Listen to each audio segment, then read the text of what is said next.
sort of this relationship with the protagonist, right?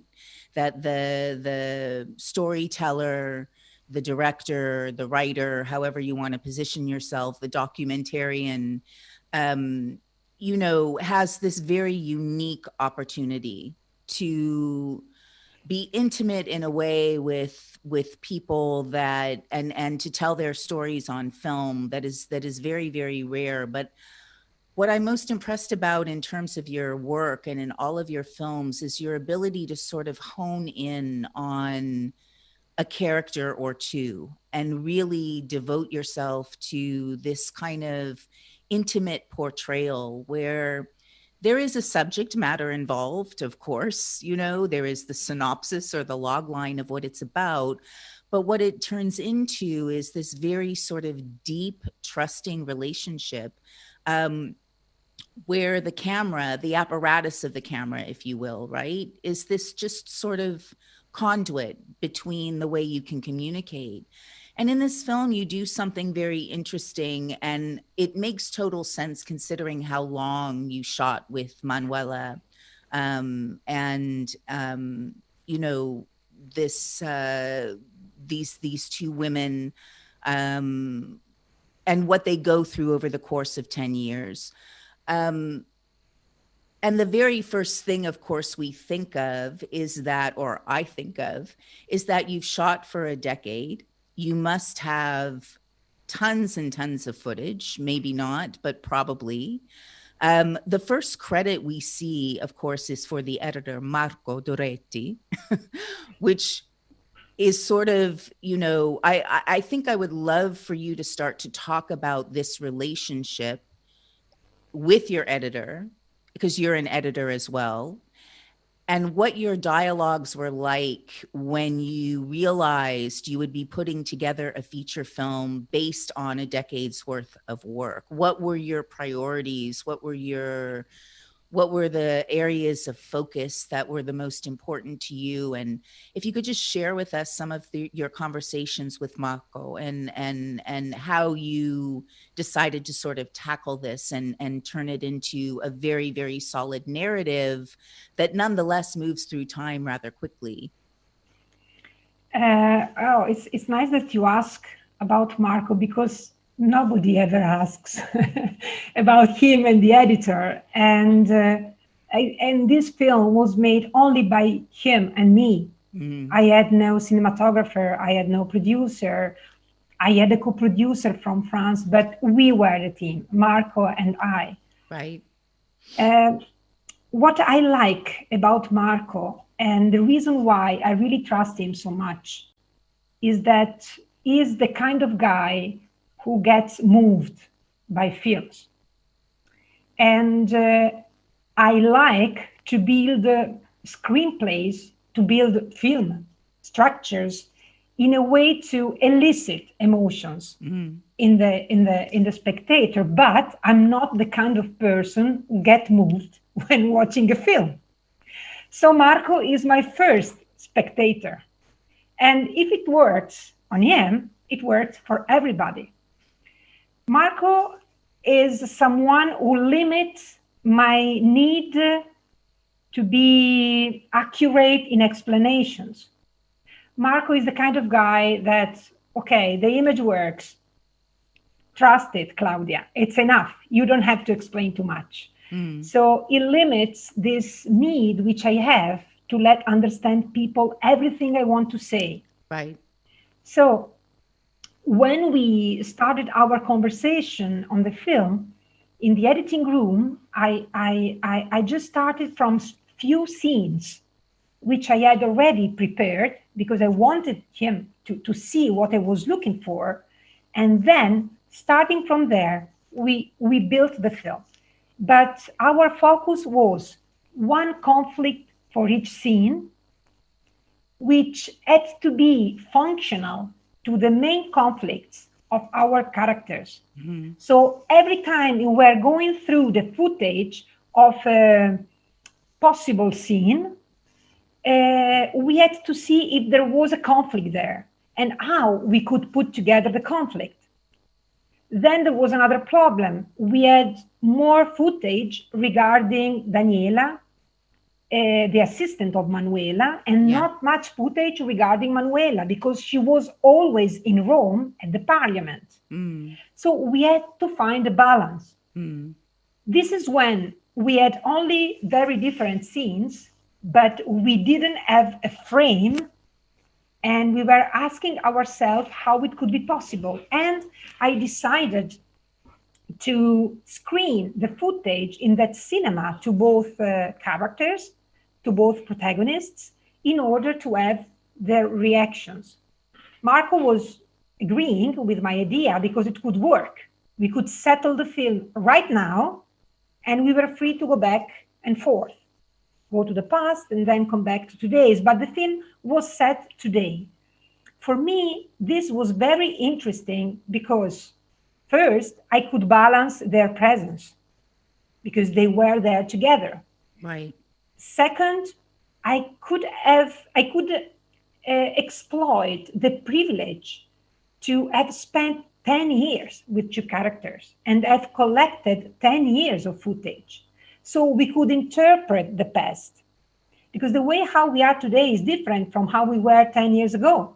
Okay. So I really loved this idea to look at the past, interpret the past and understand what was going on, where the disappointment that they have now was starting from. So we were discussing all these solutions, but also what I like about Marco and his attitude towards editing is that he is really, really humble.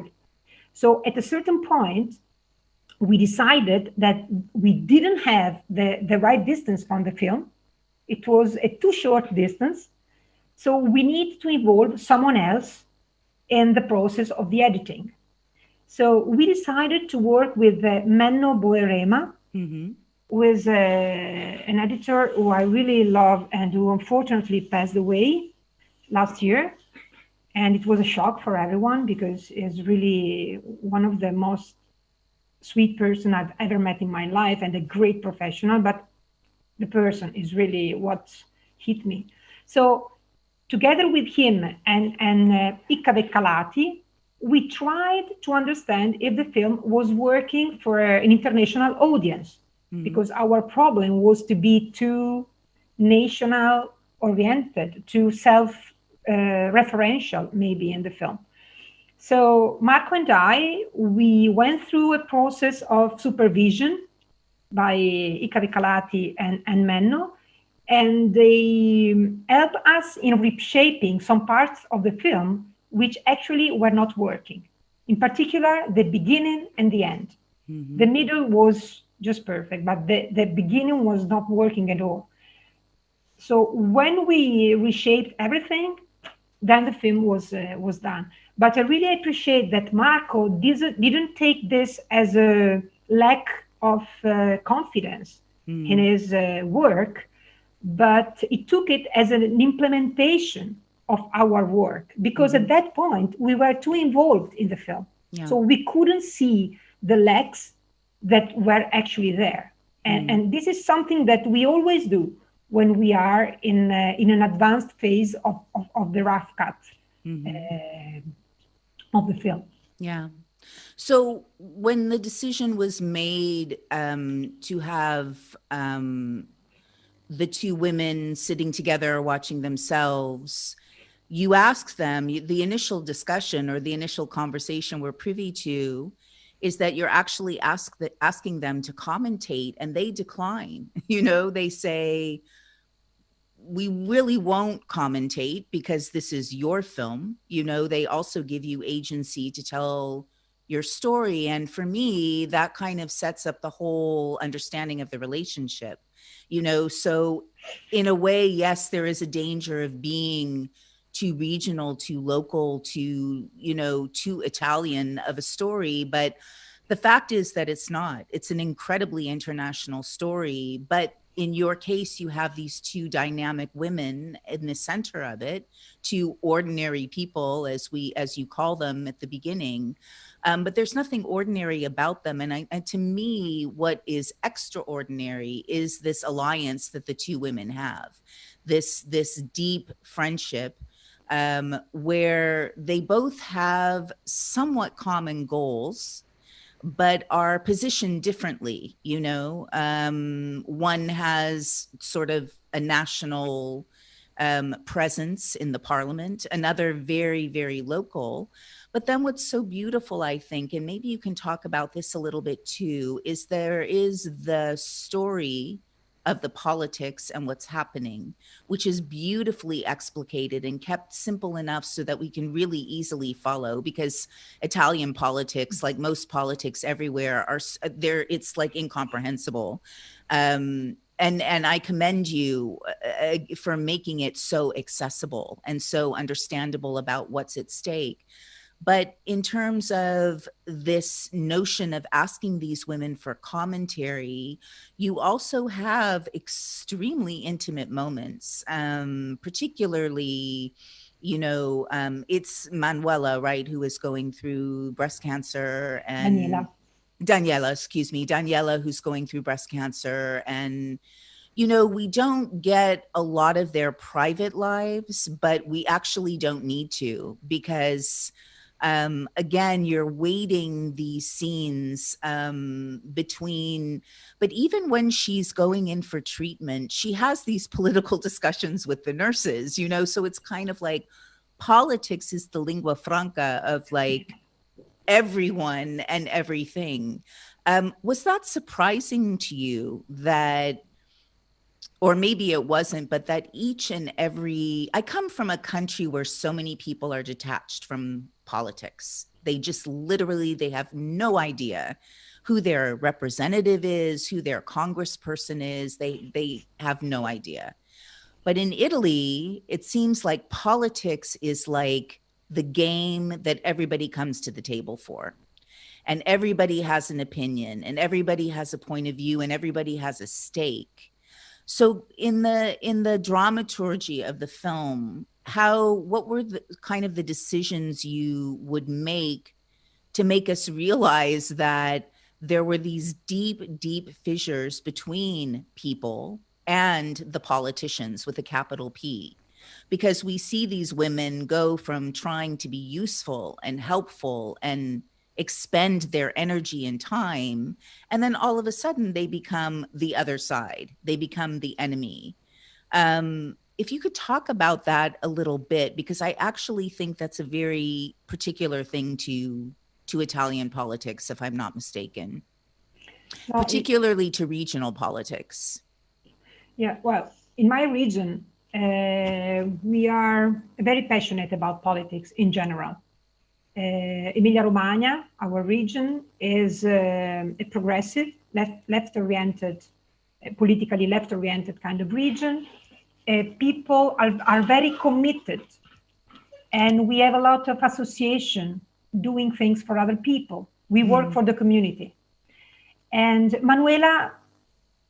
Manuela and Daniela comes from that tradition. In particular, Daniela is a real feminist. So she also has on her shoulders and on her feet the rallies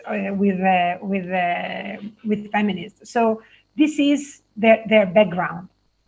But what we try to do in order not to get lost in the details of Italian politics was to exclude everything which would have to do with the chronicle of our politics. You don't see premier, you don't see who was in charge, you don't, just Berlusconi, because everybody knew about him, okay? And it was the excuse to start the film. But our idea of Marco and I, and he was very good in that, in helping me not to get lost in details, was to work on a very international level and erase details, exclude details, and only work on some very basic conflict. The question about women and the difficulties inside the parliament. That's it. We have a lot of other materials. As you said, we have plenty of footage, more or less 300 hours. And some material was good, but it didn't fit the storyline. And it was just taking us around, and it was a mess. So very few things. The issue regarding women and how can I say, the challenges of Manuela in the parliament. I'm very sorry that I was not able to follow, for example, the approval of one law written by Manuela. I'm very sorry about that. I would have loved that.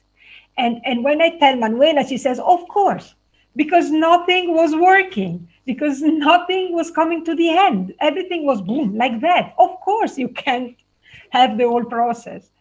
So I'm sorry, because as a matter of fact, Manuela did an amazing job, and she's recognized for the amazing job. And for me, it's sad that at that point, when we shot in the theater, she didn't realize that.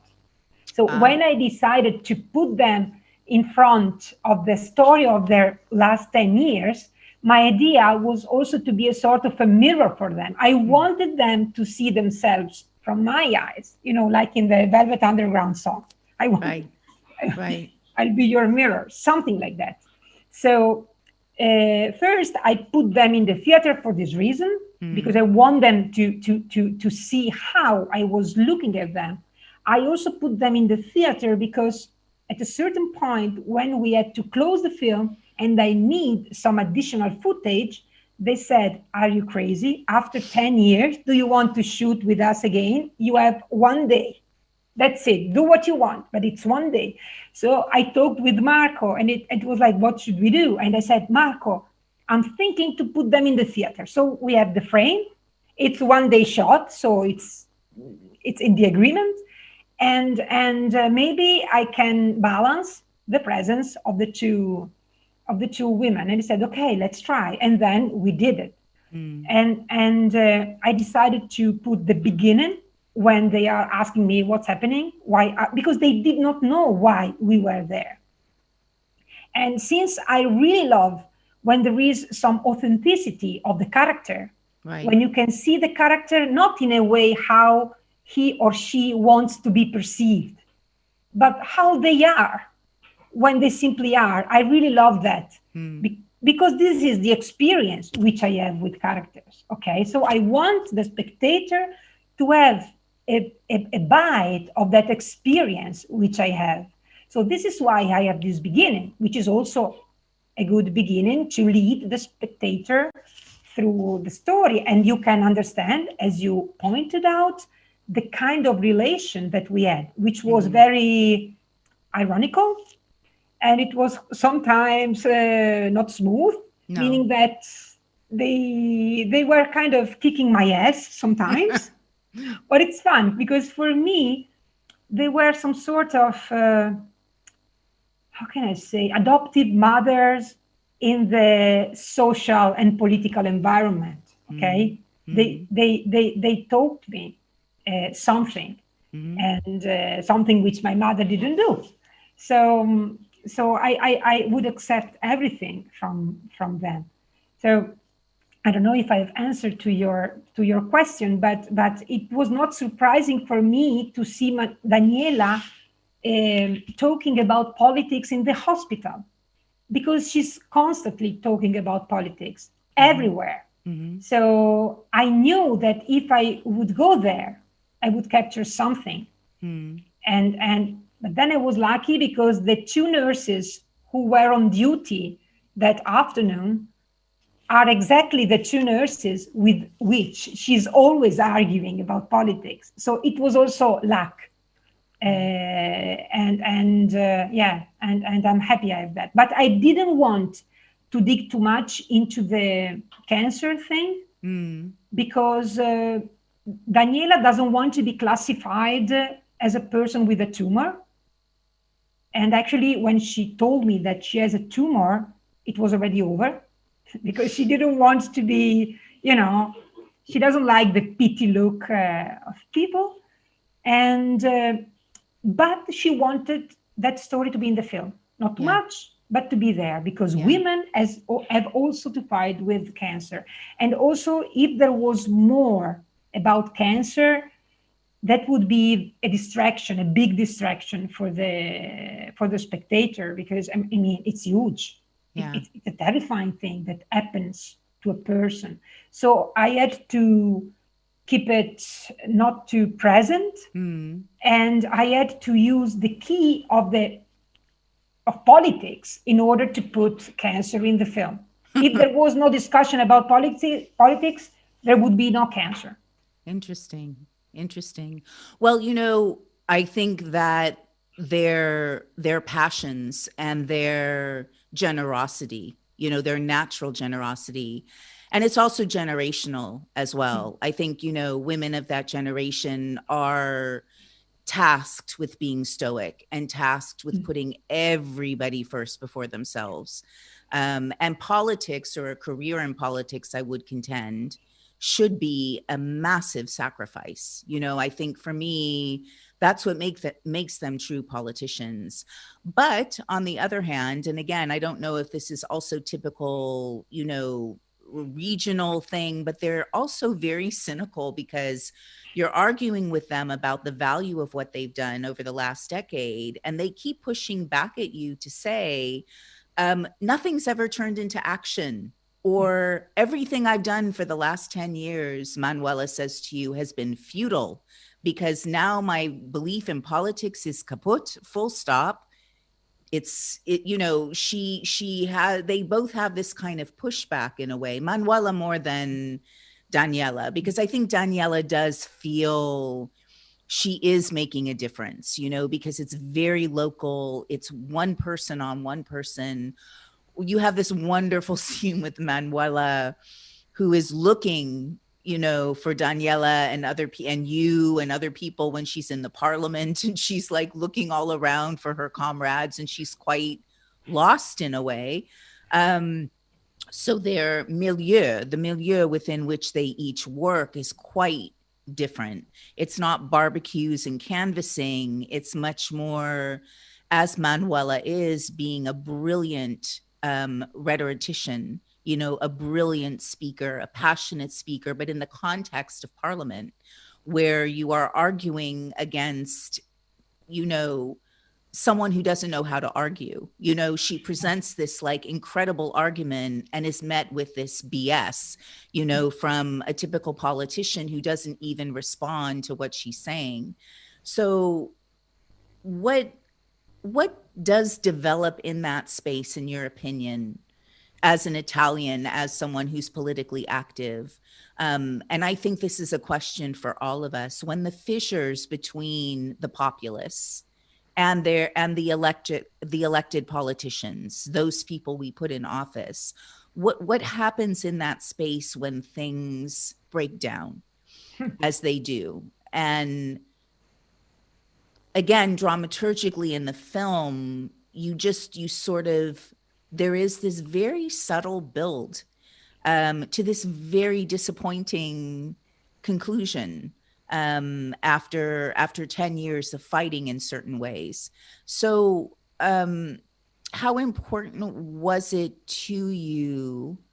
And I've seen your other work. You have this really beautiful talent for letting your protagonists tell you what's at stake. I mean, you may already know what's at stake. You're the director. Obviously, you know what's at stake.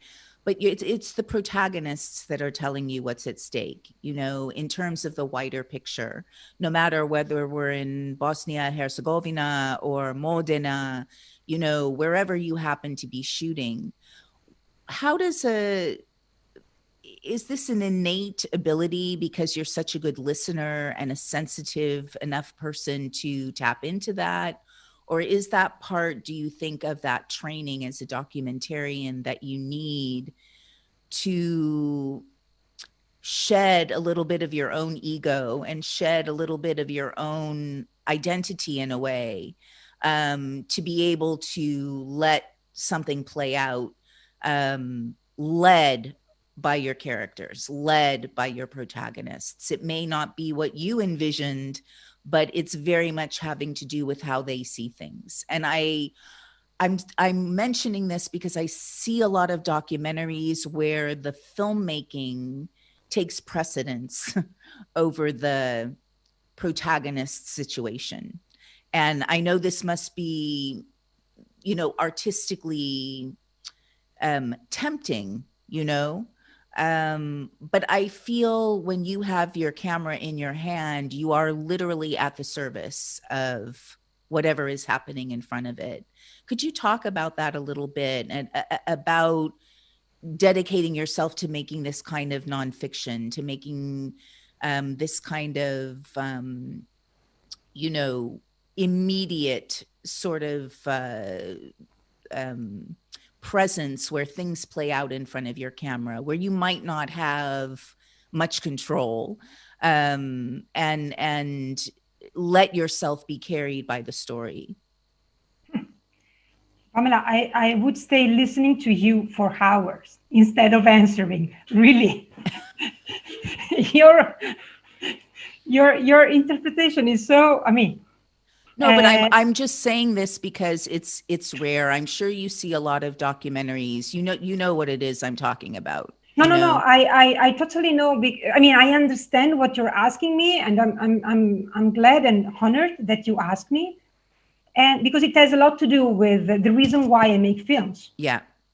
And well, I really, okay, let's go back to Grierson. According to Grierson, documentary was not supposed to be alternative to fiction. Documentary was just a film which would take the structure from reality, okay? And that would not impose a genre structure on the material. Okay. Right. This is something which I think it's a good intuition. If we think that we want to work with reality, but also my background is in philosophy. Actually, is not in filmmaking, and one of my favorite thinkers, and I'm sorry for that, is Heidegger. Heidegger, okay, let's forget his political position, that he was a Nazi, that he was conservative, he used to betray his wife, but let's forget that, okay? But there is something which really hit me regarding his philosophy. The fact that he was criticizing the attitude that human beings have towards the world outside. We used to impose a shape on the world, but we should stay in a position of listening. We should stay in a listening mode if we want to understand the world which is outside. For him, it was a matter of language, and it's more complicated. But what really was interesting for me is this idea not to impose a structure on the material, but to ask the material how the material wants to be told. What kind of storytelling I can take from there. So for me, there are very few elements. Okay, I have to write long treatments for applications and everything, and I do that. But for me, everything I need for making a film is one page in where I know what are the conflicts of the character, inner and outer conflicts. So what prevent the characters to achieve some goal according to how they are or according to the obstacles that they find in the world. I need to know the theme of my film. And the theme of the film is something which comes out in the end, in the third act. And is something that if I learn it, it helps to live my life better, okay? And so once that I know very well the character and the conflicts, once that I know what I want you as a spectator to feel, because I really like to build films triggering emotions. I am that kind of old style filmmaker who loves films with emotion, with an emotional drive. So once that I have this, the storyline can change anytime. I don't care. Because the storyline is just functional to let the character come out and the theme emerge from the storyline. So it's a matter of emergence in a philosophical meaning. So you have milk, then you put some coffee, and then you have cappuccino. Cappuccino is the emergence of two different substances, but you can't go back. So what you have in the end of the film is all these lines intertwining, okay? And then the theme comes out in the end. So I have to listen. And for me, the process of shooting is really, really painful because I feel that I am bothering the people. They are working, or maybe they are dying, or maybe there is something critical in their life, and I'm there with the camera. And all the time, I feel uncomfortable. Never in my life I felt at ease while shooting. Never. And when it happened, the footage was shit. So probably I am in the right position with the camera when I'm very close. And being close, for me, it's difficult. But at the end, I have the footage which I want. So I'm so happy when I am in the editing room with Marco. You know, at a safe distance from the characters. Yeah, exactly. The safe space. Yeah. But again, I mean, your impulse, you know, to I mean, there are a lot of directors who would not have chosen to sit those two women together, you know, like you do, because but for me, you know, that framework, you know, with which you are still arguing with them, but in a way on more equal footing. I mean, you're still filming them, but you're sort of also, you know, I would imagine really dying to know what they think about your work, you know, because you've been observing their work for so long, and now they're observing your work, and you feel, I would imagine, much more exposed. So the tables are turned a little bit, in fact. And no matter how cynical and joking around they might be, I mean, you catch Manuela yawning at one point, which I thought was so wonderful to keep in there. You know, I mean, it's kind of like, we know what the ask is, you know, to watch, to ask someone to come in and watch themselves over the course of 10 years of time. But I want to go back to something more concrete in the film, also towards the end, where the flipping of the election, you know, and the populist parties coming in seemed like a sort of strange revenge in a way, you know, on the part of the people. It's almost like they lost the idea of what would be best for them, and just wanted to fight against the elite politicians, you know, including someone like Manuela, who goes into the parliament every day and is around other high caliber leaders. But this divisive issue of immigration and this very explicit portrayal of the xenophobia, the actual fear of the stranger, in Italy and in so many other countries we're seeing right now. I want to get to the women's rights issues. This is going to be a separate conversation, but I want to talk about this topic in particular because this was sort of the beginning of the end of the EU experiment, in a sense. And it's so interesting to hear Italians say how much they felt at the short end of the stick in this grand experiment. And I think this is really important to remember when you're listening to people who are saying things that are really not correct. I'll say they're really not, you know, how we should be thinking in this world today, with so many people, you know, literally homeless and countryless, due to things completely out of their control. This only really comes in, it's there all along. But if you could just sort of share a little bit about when we know we're in the last 15, 20 minutes of the film, you know, the last part of the film, and bringing these things to the fore in the sense of the future, in the sense of where are we going exactly and how do we get there from here, you know, and then of course, as Manuela and also Daniela state, it looks grim. It doesn't look good, you know. It looks like sliding backwards in a sense. How important was it in considering where we are or where we were even 2 years ago, that this needs to be really explicit, that there are a massive majority of people who feel this threat. It's very real to them.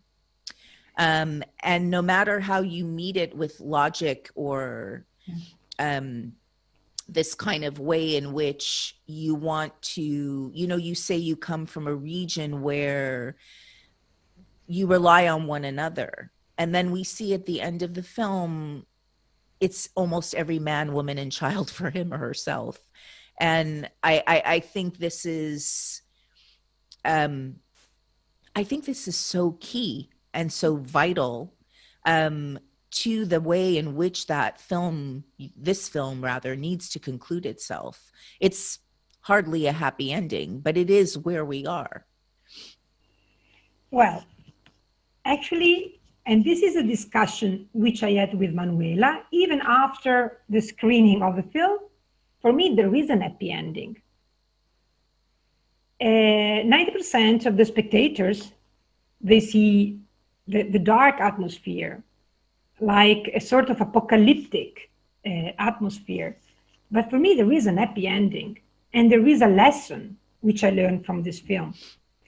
The point is, if you want to be a politician, and I thank you if you want to be a politician, because it is an hard work, don't expect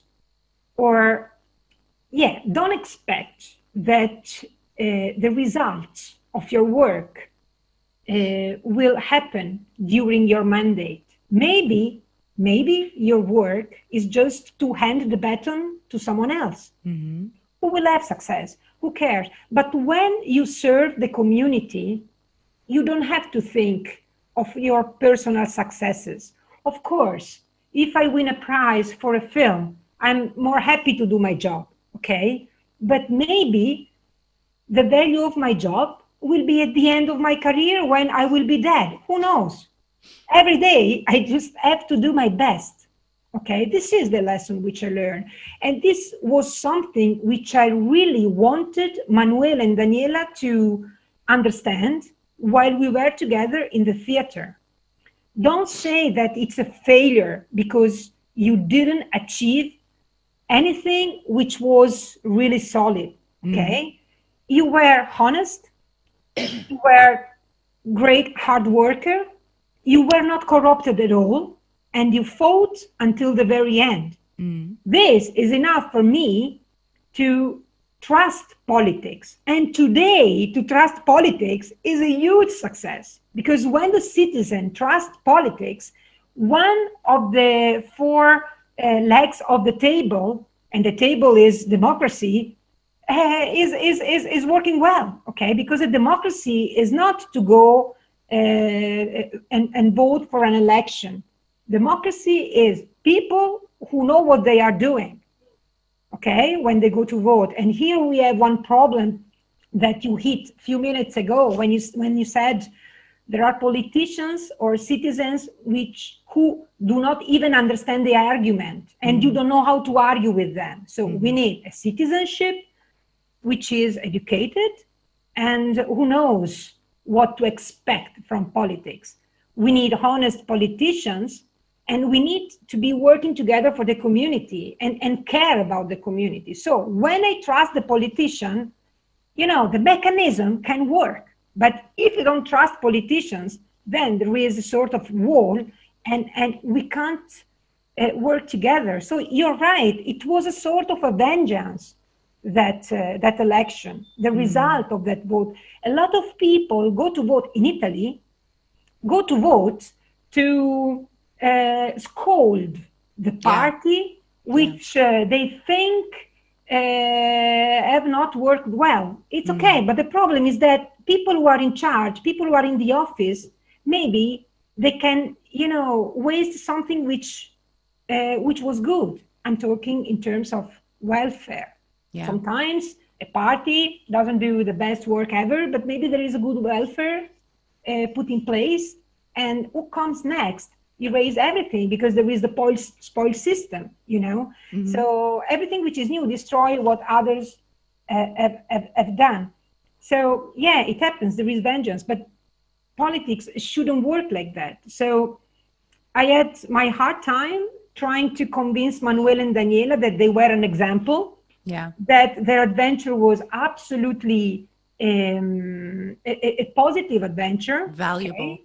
Valuable, very valuable. Yeah. So it was difficult, but and Manuela does not believe me, okay? Because for her, politics is something which has to be concrete. Politics has to solve problems. So you can't just accept that politics doesn't do too much damage, okay? It's not enough.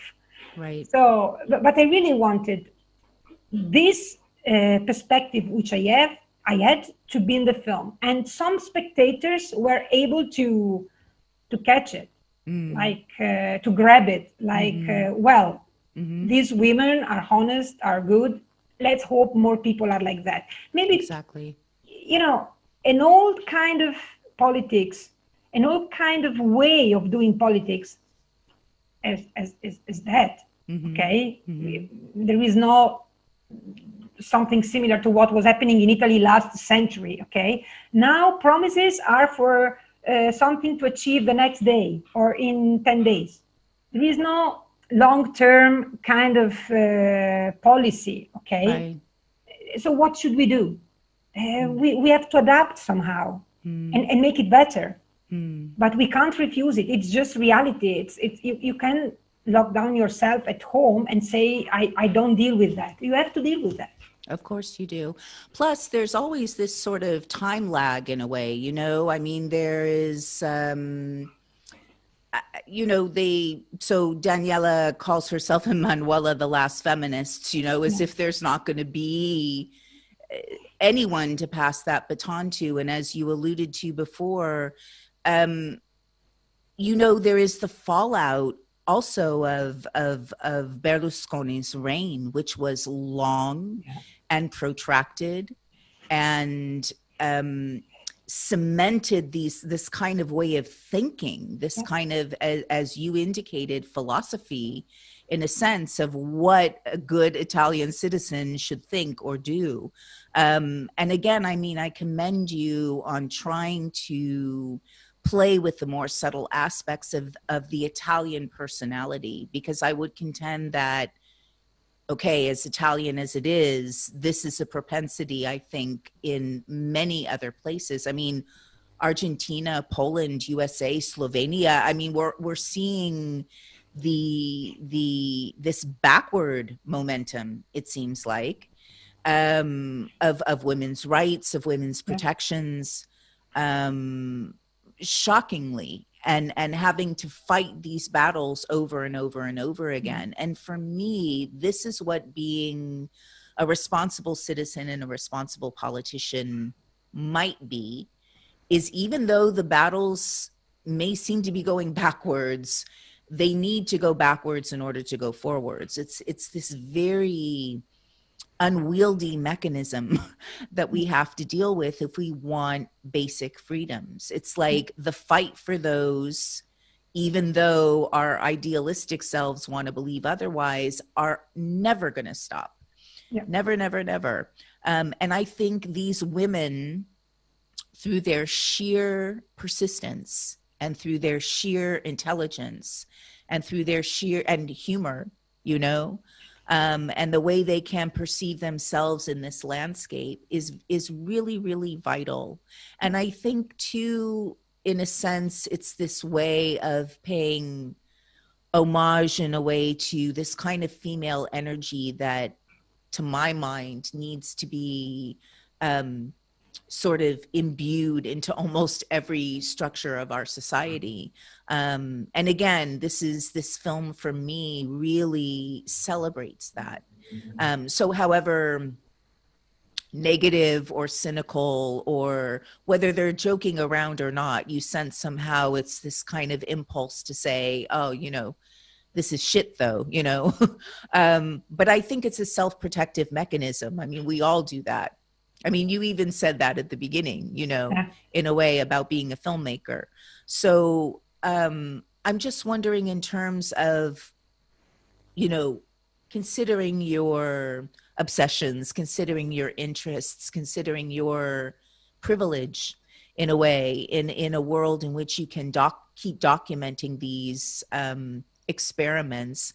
I mean, is this something you feel you want to continue to do? Do you have other, you know, as an artist, do you have other things that you want to try in terms of form?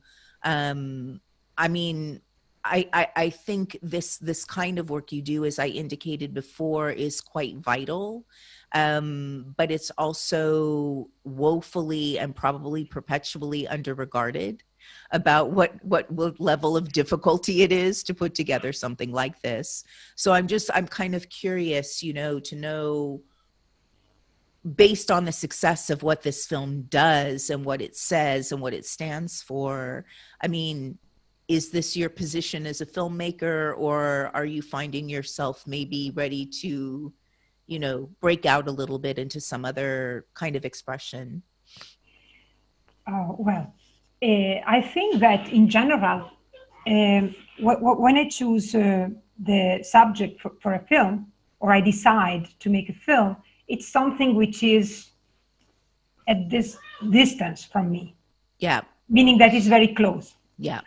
So, yeah, I've been asked if I want to go on talking about women, for example. But I think now I have to do a step back. I mean, I have to take some distance from politics, for example. Yeah. And I want to try to work on something which for me is on an upper level, and which has a lot to do with our nature as human beings. So not about the government of our world. And I've chosen as a protagonist of my next film a very difficult character, almost impossible to understand. Please don't laugh. But yeah, it's really not easy. And this character is a male, and is making fun of myself, and is actually my dog. So, yeah. So in my next film, the main character is my dog, and my attempt is to dig into human nature through the help of our most loyal friend, the dog. This is my personal obsession. I'm so excited to hear you say this. Yeah, so since I have discovered that dogs, they have a language, okay? And that there are some behavioral codes, maybe you don't know, but the relation that, the model to study the relation between dog and caregiver is the same model which is used to study the child to mother relation. So it's really funny. And we will go through a process, because I will be the character with him, together with him, despite the film will be shot at the height of the dog. So probably you will see my feet, you will see my legs, but not much more than that. Mm-hmm. And we will go through some tests, scientific tests, and also we will have a journey. And the whole idea of the film is starting from understanding the language of the dog. Maybe I will be able to understand the language of nature, but nature is not something outside. It's something also inside me, because I am an animal as well, right? So this is the outcome of the film, and it will be a sort of a journey. And I think right now for me is the time to think on that, because our world is taking a direction which is really dangerous. Yeah. And we need to step back and start from the beginning. So who are we? What is our role on the planet? Are we on the top of the social pyramid? Or are we in the basement together with other creatures? Yeah. You know, the two models of social, the social structure. So this is my next thing. It's incredibly difficult. Yeah. I've never done such a difficult film, believe me. It's difficult to write it. It's difficult to think of where to shoot. But as I said before, what are the conflicts? Where do the conflicts break out, and what is the outcome? This is the kind of orientation which I will follow. These are the kind of cardinal points which I will follow in order to put everything together. Right. But I think it's somehow political. Oh, absolutely, it is. Yeah. I mean, it's about it is about the most basic kind of politics, actually, which is creature to creature. I don't know if you've seen Elizabeth Lowe's Stray. It's a new film. It's not a domestic animal. It's, as the title indicates, a stray in Istanbul. But I'll connect you with her because she worked many years trying to figure out how to shoot from a non-human perspective, which again is probably in terms of level of difficulty, very, challenging only in the sense that, you don't have a protagonist that speaks. You don't have a protagonist that you can sit across from and have a conversation. And so it's a whole other level of communication, which is, for me, it's very exciting. And I think also incredibly, important that we explore that. I think that unlocks. If I can interrupt you, there is a that we are almost at the end. There is a very interesting thing. Sorry, Pamela, if I'm No, please. But there is something which is very interesting regarding trying to look at the word from a dog's perspective. The fact that if you do it, because they have a very weak side. Yeah. But they have a very powerful kind of hearing system. So if you look at the word from their perspective, reality becomes a sort of a prop which prompts imagination. So it helps reaching the border between fiction and non-fiction somehow. Yes. Because when I am in the park with him or in the wood, and if I try to imagine what's going on in his mind while he's looking for, I don't know, searching for a roe deer, or maybe he sees a trunk, but he thinks it's a wolf. So you see him like this. If I follow the story of things which attract his attention, then you have very fictional stories. Yeah. Horror movies or comedies, because when he's together with his buddies, is really very, very funny. So I also want to explore that part, imagination, which in the film with Manuela and Daniela, I have completely left out.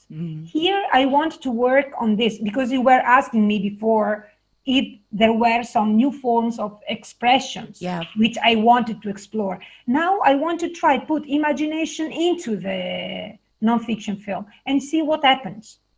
But sorry if I interrupt. No, not at all. I mean, I think this is a really a challenge well worth, pursuing. And I feel, in a sense, intuitively, I don't know this in my head, but somehow in my heart, that some of the deeper questions we're asking ourselves as human beings, and where are we going, and why are we failing on so many fronts still? I am convinced, somehow looking to other species and trying to figure out the ways in which they survive, successfully or not, I mean, that's really a very subjective idea, of what is, going back to these women, what is the objectification of success and what is the objectification of failure, and in turn, what are their subjectivities of that?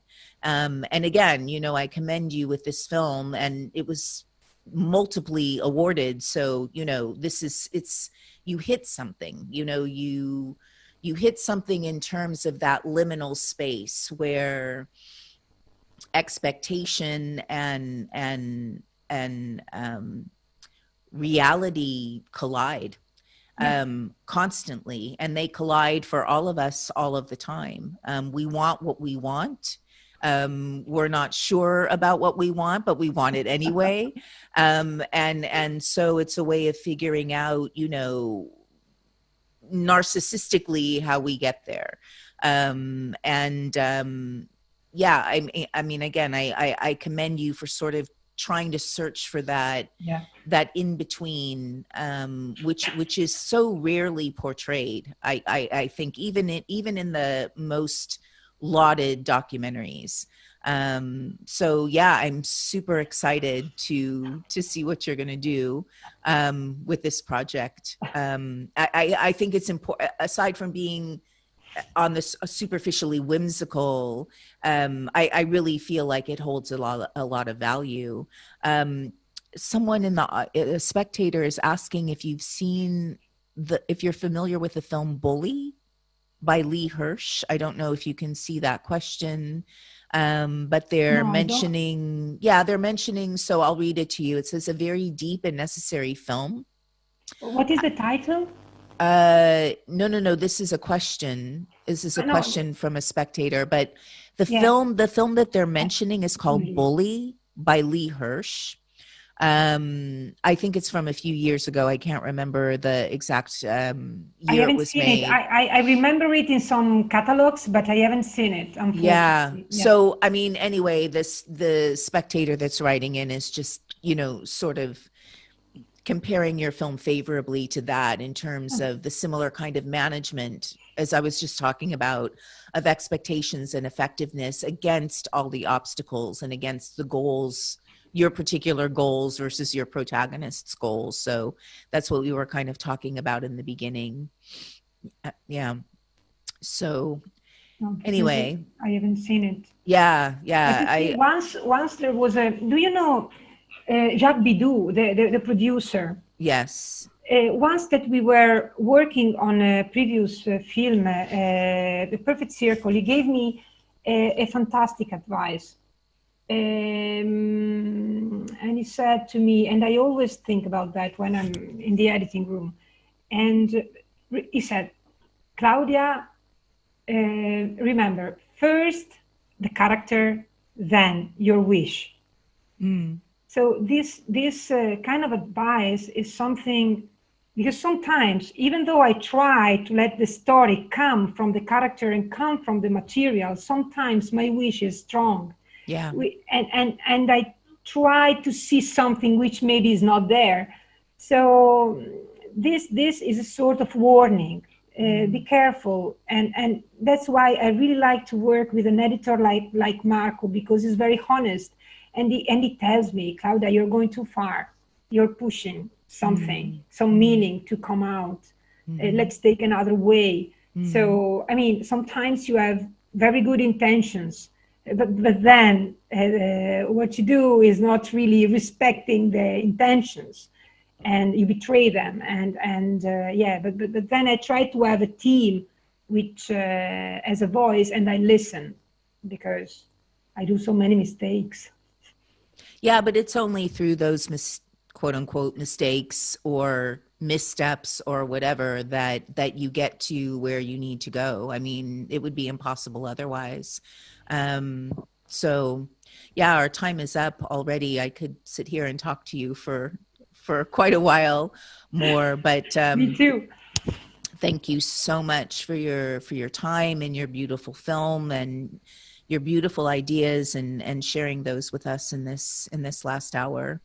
And I wish you safety and health and whatever else we're going to face in these next months. But it was very, very lovely to engage with you, Claudia. Thank you so much. I really thank you, because your insight is really precious to me. I will re-listen to this interview because you were really digging into the real thing, and I'm so glad that we had this conversation, because sometimes you need it to go back to your work with fresh eyes and new ideas and new intuitions to work on. So I really thank you for your precious look.